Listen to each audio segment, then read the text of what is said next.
So I like the sorting hat metaphor because it's not that one kind of person is better or worse than another. It's just aligning people. And I guess when I think of team, a really important word, after a lot of experience I've had, is trust. Work with people you trust. Try it. And how do you assess that as you're evaluating whether you can work with them or not is a tricky process sometimes. But being able to trust people and have fun with them are vital. There's a lot of words up here. This all seemed like a good idea when I put it up here, and I kind of feel like I may have talked about some of this enough already, but I'll just touch on it briefly. So if you take these 4 ideas that I've been talking about and you put it against our firm, so the hole I was trying to fill when I built MAP was that Stanford had been left a bequest of some royalty interests that generate income every year, and the gift document said most of that income every year has to be reinvested. And guess what? It can only be reinvested in more royalties. That's a very exotic bequest. And Stanford was kind of confused. You know, the gift had been stuck in a file drawer for a little while, and had been refound, and there was some income that could be used by the dean of the School of Earth Sciences. But then there was the challenge of how do we reinvest this money? And I got involved through a long story I won't put you through, in the quest to figure out how to reinvest that money, which took a long time to figure out. So that's the hole to fill, or that's the crucible. That was the problem that was trying to be solved. And out of that, over a 20-year period of time, you know, an attractive investment firm has been built. It's kind of this one-of-a-kind firm. So if I look back at, you know, how did that happen? How did I build the firm? I was incredibly focused on trying to solve this problem. And then once I solved it, opportunities came out of it to gradually scale it. I think what a lot of people find amusing is that the first 10 years that I was building MAP, I did not pay myself a penny, and we literally were operating out of the equivalent of a garage. So we call it the lemonade stand. So we literally, MAP's about 20 years old, and we refer to the first decade as either the lemonade stand or the Girl Scout cookie stand. And then the most recent decade or so is when we've been scaling and really professionalizing as a firm. And it took that long. So you talk about tenacious. It took that long to figure it out and to get something where we could really take it to the next level. And a lot of you in this room have already demonstrated that kind of tenacity. For your sake, I hope you can figure out how to compress the 10 years. But I did learn a lot along the way. You know, and at the end of the day, what we've created, most investment products that an endowment or foundation or a family would invest in outside of the stock market is correlated. Its performance goes up and down with the stock market. And what we create for investors that's very hard to find in the investment arena is very long life cash flow. Our partnerships generate yields for over 30 years. Okay, and most investment products out there have a 10-year life, maybe at the most a 15-year life. So part of what I didn't know any better. I'd never worked for another investment firm. So I created a product that had attributes that fit the business, the focused activity I had. I honestly didn't care what everybody else did. But whenever I would go meet with investors, they all had little checklists that said, what's your term? It better be between 10 and 15 years. Is your office on Sand Hill Road? So first of all, term doesn't fit. Not on Sand Hill Road. Busy running a lemonade stand. You know, they would always be saying, because our business activity has always been on the onshore U.S. They'd say, oh, how come you're not in the Gulf of Mexico? How come you're not in Canada? They're always trying to push you into these places. And we're in the royalty business. The other part of the gas business to be in is called the working interest business. That's where everybody else is. They kept saying, well, why don't you do what everybody else is doing? Well, why would I want to do that, you know? We built a business where we leveraged nerdy, wonderful experts in a way that we didn't hear other people figuring out how to do it. And all this kind of came on a very evolutionary basis.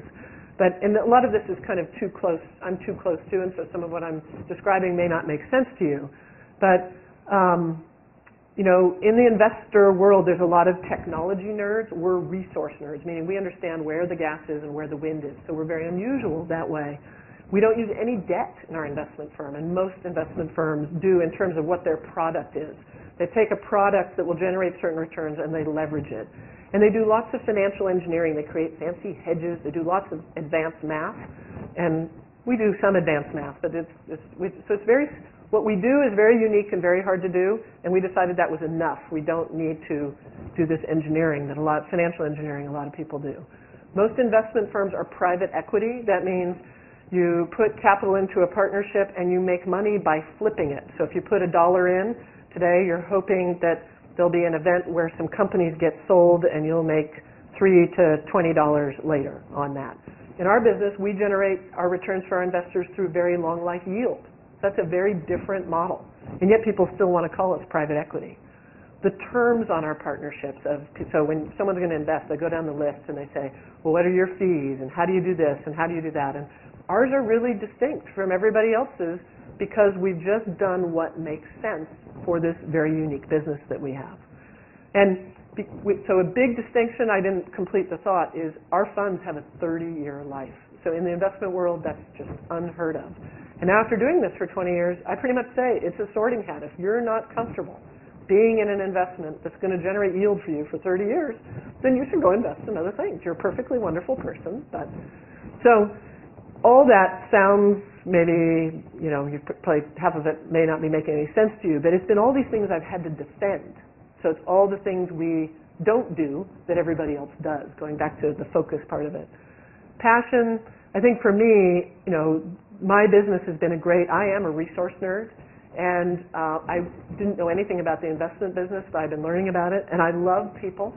And I love the fact that we've created an investment product that helps stabilize the portfolios of leading endowments and foundations in our country.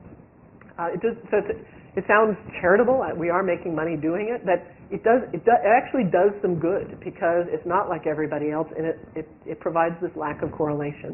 So we have the MacArthur Foundation as an investor, and I love that foundation and the Rockefeller Foundation. So it feels good to help Amherst College or Case Western University or MIT, that we're just playing this little role in their endowment.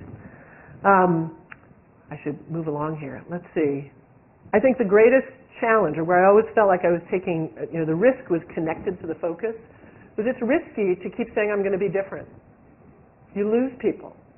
But you can kind of keep, so this determination to be distinct, is in the end it's the right thing for the business. The risk is a bunch of people you'd like to have as investors won't talk to you because they're in a different sorting hat. And so, in explaining what we do to people, because so that's been the risk. It's taken a lot of time and effort. And was it going to be worth it? I didn't really know for those first 10 years whether that effort would pay off of just being so different. In team, I would just say, in this case, I lead MAP, and I get a lot of credit for being a leader, but we avoid org charts. We've never had titles on business cards. We operate in a very team and collaborative-like manner, and yet it's really clear who's responsible for which kinds of decisions within our firm. So there's a distinct leadership culture, again, that's collaborative in nature. Super quickly, I think I talked about the hole to fill was this idea of flexible and fun projects. We focused just on the Bay Area, and we tried to work with existing organizations and turbo boost them rather than create something new. I think that is a lesson for me. It takes a lot more work to start something from scratch and reinvent wheels rather than to just try and add and fill holes between things that already exist. The passion was, we were crazy enough to think this would be good for us if we could do one-day weekend. We wanted to solve the problem personally. We wanted to volunteer, but we couldn't make an ongoing commitment because we didn't have control of our schedules. And neither did any of our friends. So the idea of setting up one-day flexible projects, it got us excited, and we were able to get other people excited as well. And I think the risk there was, is this a good use of my time? Is there some other way for me to be a contributor to the community that would be a better use of my time and resources? Was kind of always a question out there.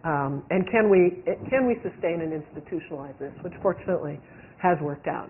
And part of what made building Community Impact fun for me is I did it with two people I adore. We had a kind of a circle of friendship between us, very complementary skills. And we just had fun getting together, working as volunteers to build this organization. And then we'd show, Sherry talked about my ice skating parties. Well, you announce a volunteer project to all your friends. It was a great way to see wonderful people and have this connecting and collaborative time together. And then you'd look around, and in the course of one day, you could really make a difference painting and gardening at a shelter for battered women, or taking a bunch of kids and all those smiles when you took them to a Giants game. Things like that, it's just a nice feedback loop. And finally, sustainable energy at Stanford. I think I've got a couple minutes to just tell a couple stories about because I've talked about, Carl and I produced these classes, energy resources. I created this China class because I wanted to see China, and I believed that students couldn't understand the whole energy picture or the fundamental whole energy picture without understanding energy in China. So I scared the School of Engineering because apparently there had never been a class in the School of Engineering before that had gone abroad. Which I guess Dave was involved in a class in the business school. There was a joint venture that went and looked at manufacturing sites, but I scared some of the well-intended people managing liability and things like that. It all worked out. But there was an announcement of the Precourt Institute at Stanford earlier this year where I got to tell, when I was asked about the history of student interest in energy at Stanford, I told the story of the very first time I taught this class. And I was scared. At the time, my class was registered in petroleum engineering at Stanford. And at the time, there were no undergraduates in petroleum engineering, maybe one or two. And the class I was going to teach was this broad energy class. So I was worried if it showed up in the registrar's list of classes, nobody would know to look for it in petroleum engineering because it's an important discipline, was an important discipline at Stanford, but it was largely a graduate program.